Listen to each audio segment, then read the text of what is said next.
Tributes are pouring in for the late former Zambian President Kenneth Kaunda. The elderly statesman died aged 97 at a hospital in Lusaka. Kaunda was Zambia's first democratically elected president post-independence from Britain. His family has expressed thanks for the prayers and support since his hospitalization last week. His son, Kachewe, says that whilst others will remember his father for his role in liberating his own country as well as others, his legacy lies in his dedication to humanism. We're now joined by veteran Zambian journalist Maureen Nkandu, who some of you may remember her on our screens here in South Africa, as she spent a good number of years as a colleague as an SABC news journalist as well. Maureen, thanks very much indeed for joining us. As somebody who was born into the Kaunda era and worked during his presidency, this must be a difficult time for you and Zambians generally. Yes, no doubt about it. We are absolutely distraught at this news. Of course, an elderly statesman of his age, he was frail.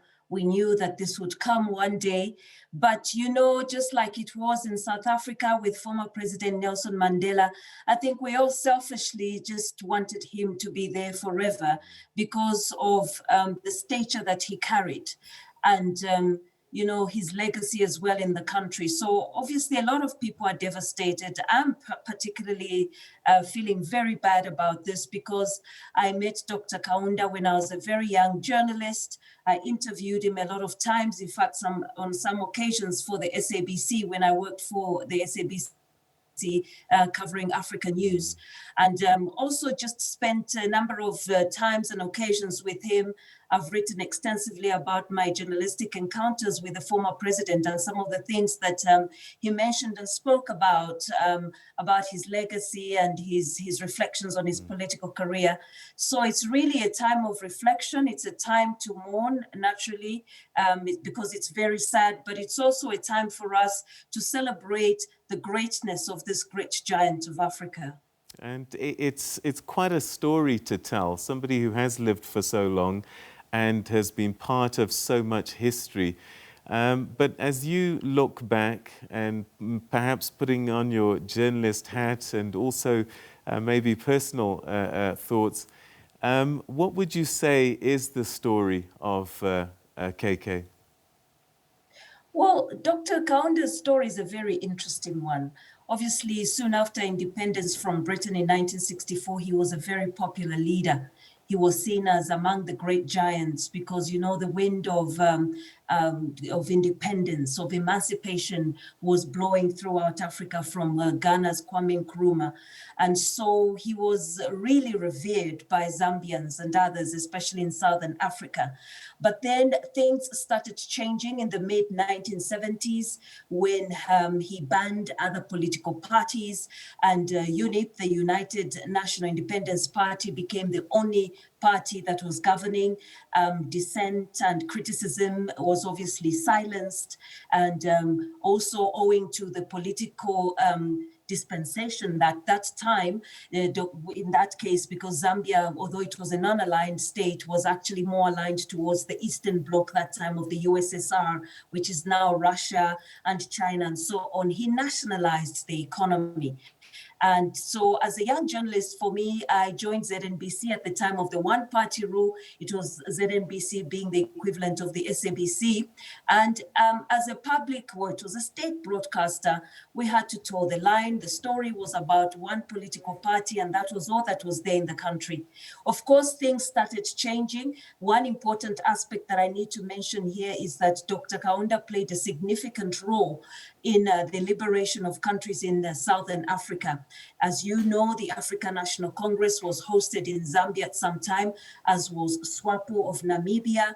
And even at some point, Samora Machel, the late Samora Machel of Mozambique, as well as ZAPU of Joshua Nkomo in Zimbabwe.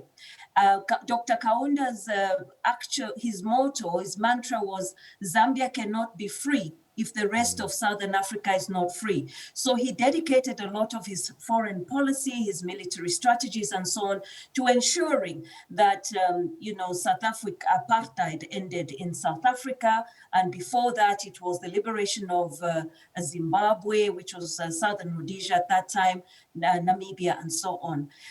So that is an important legacy for which is highly respected throughout the world. In Zambia itself, another very significant aspect is how he managed to unite a country of more than 73 tribes. There was absolute unity. People did not know what the tribe of their next door neighbor was for many, many years, because he did a lot of tribal balancing in his government. We were just raised not to worry or care about what tribe the next person was. And this united the country. He had a motto called One Zambia, One Nation. And I think for that reason, there was a lot of peace and stability. Yes, and when we look back on somebody's legacy, we always try to remember the good bits, but he did have challenges, the economy, and also perhaps at a time when people were looking for a new kind of democracy and crying for multi-party democracy, he was trying to hold on to power, wasn't he?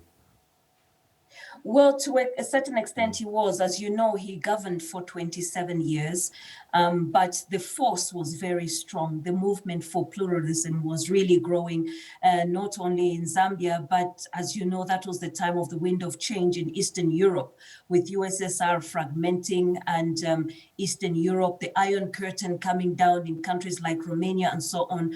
So there was a strong sense of multi-party politics blowing, and I don't think Dr. Kaunda had much of a choice, so his party UNIP, because the pressure was high, but also the economy was doing bad. As I said, he nationalized every aspect of industry and enterprise, and that also meant that the economy was not as diverse as in other countries like Kenya or Nigeria, for instance, because everything was centered around copper.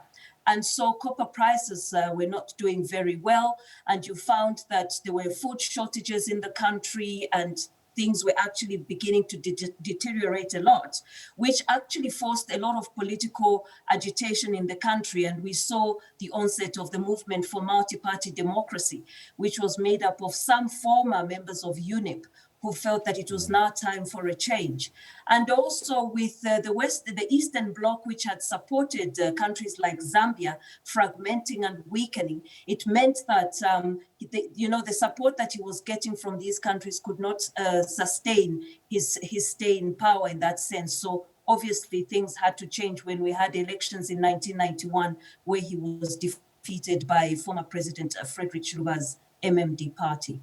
All right, and people who came into contact with him will remember him as very charming presence. He almost filled the room quite a bit just by being there. And still, when he was a bit younger and into his early sort of older years, he'd always run up onto the stage and be quite active. And he wanted to be seen that way through his life. Healthy living, I think he was a vegetarian as well. So there was a very human side to him, wasn't there? Oh, yes, he was a larger-than-life person. I mean, he loved singing, for instance. I remember every time I interviewed him, he would take out his guitar and he'd say, "Young Maureen." He nicknamed me Young Maureen because of obviously my having started my journalism career at a very early age. And he'd say, "I'm going to sing that song for you." And then he would strut out his guitar and then explain what that song meant. His famous one, obviously, was Tiende Pamozi, which means let us be united and work together with one heart. He led a very healthy lifestyle. Of course, as you say, he was vegetarian. And he was also a very strong advocate of a champion of AIDS, ensuring that communities understood and were empowered with information around prevention of HIV and AIDS. And this picked up, especially after he lost one of his sons to the disease. But yes, Dr. Kaunda was a likable figure. Especially years after he left the presidency, I think people people started reflecting on his rule. Some of us who are much older, of course, and, had the opportunity to live and experience things like free education, good health facilities in his days. We all started looking back at his legacy. And yeah, very friendly, personable man, larger than life. You'd feel his presence. He had a very contagious laughter, and I think very welcoming. One of the things that we noticed in the last few months was a lot of people visiting him and taking photographs with him. And I think he enjoyed that. He loved young children. I remember when I was an 18-year-old reporter working for television in Zambia, that was my first assignment as a reporter. I went to State House. I didn't know what I was supposed to be doing there. I'd just gone on, as an intern. And he showed me the ropes. He said, take out your notebook, take out your pen. I want you to take down notes. Come and sit in front here. I want to see you write down the notes. And so he was always very sort of down to earth. At one time, I even ate off his plate and drank what he called presidential wine, which was actually a blend of berries and honey. So he was quite a very likable person. I mean, Dr. Kaunda was to Zambia as Nelson Mandela was to South Africa. And I think that a lot of people have been saying here in Zambia now that, after we lost Mandela, we were, of course, very sad, but we felt a bit comforted that we still had Kaunda. Now, this giant tree has also fallen, and we are all feeling quite fatherless, to be honest.